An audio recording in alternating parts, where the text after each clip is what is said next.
out on the field this year for a number of reasons.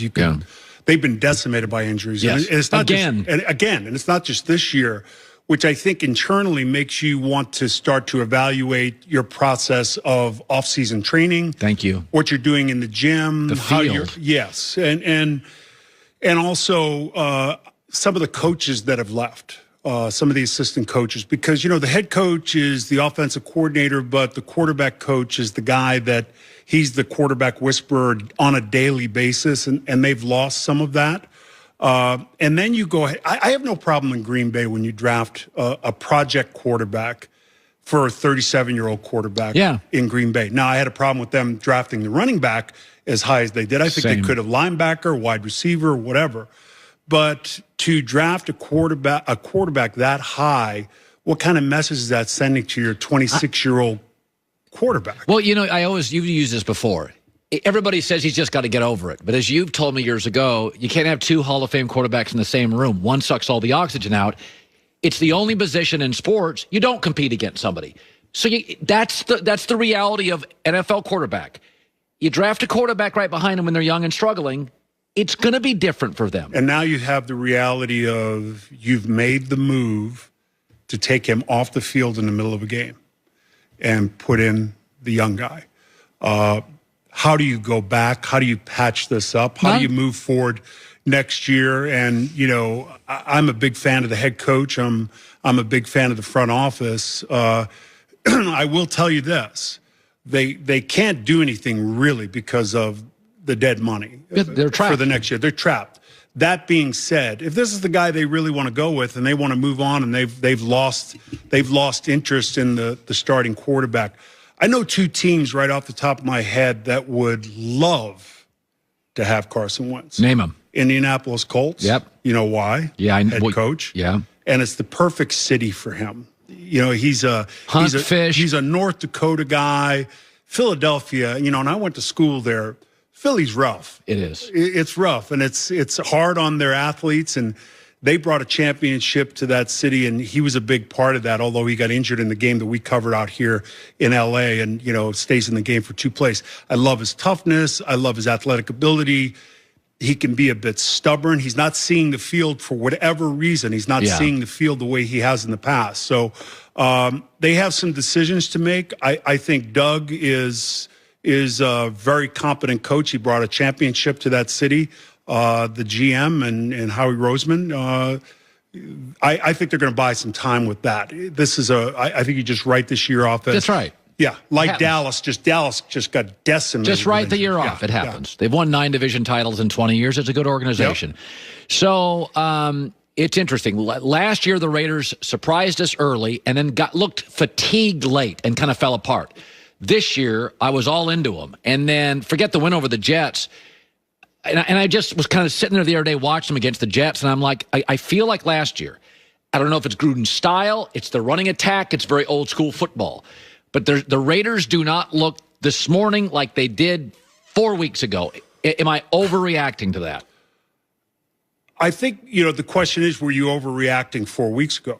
I think there's no question in my mind that the defense has to get better. It's a limited defense at this point. It's a very limited defense at this point. Their first-round pick from last year stepped up and played really well versus the Jets. There was no Josh Jacobs. Josh Jacobs is and people might not realize it's Waller's uncoverable. Tony and I talk about it. Waller's out, and of course Tony's one of the old guys on the lawn. Get off my lawn, they don't touch the tight ends nowadays. But he's great. With the qualifier that you don't touch the tight ends. He's great. I think the quarterback making that kind of a throw at the end of the game in that situation can have a carryover. I think you get Josh Jacobs back in the game. They get their right tackle back, who is like a wave hitting the beach. Yeah, that's Trent Brown. Trent Brown. He's like a wave hitting the beach in the run game. I mean, he's 6'8", 390. Yeah. Try stopping that.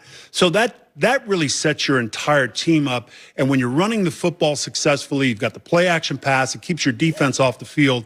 that was the struggle, I think, in the past couple of weeks. All right, that's fair enough. That's a good point. Trent Brown is the biggest NFL player, by the way. He is officially the biggest NFL player. He's big. Yeah.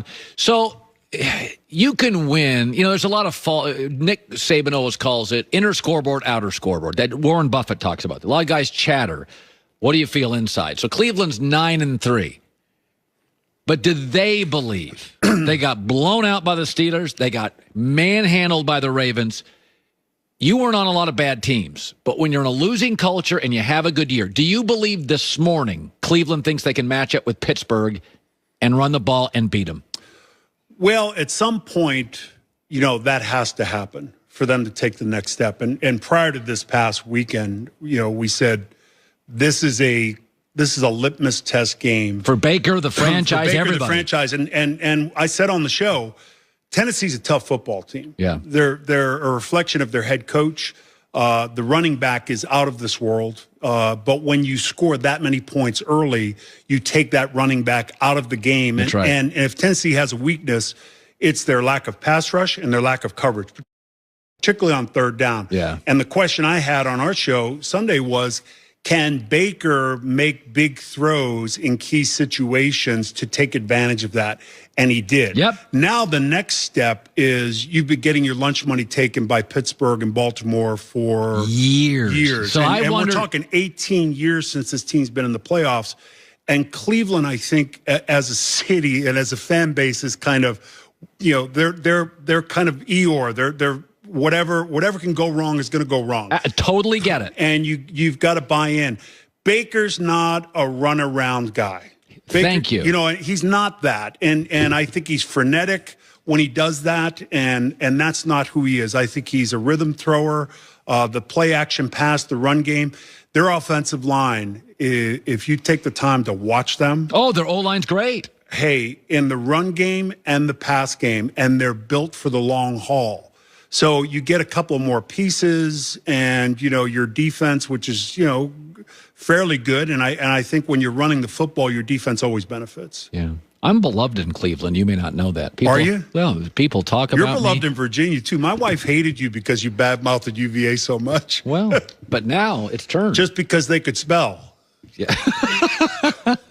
You know, some people like me. It's the same way at home, pal. I'll tell you that when I go home. Sometimes she loves me, sometimes they don't.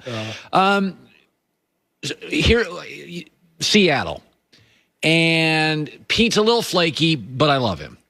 And me too. And I watched him last week, and I'm like,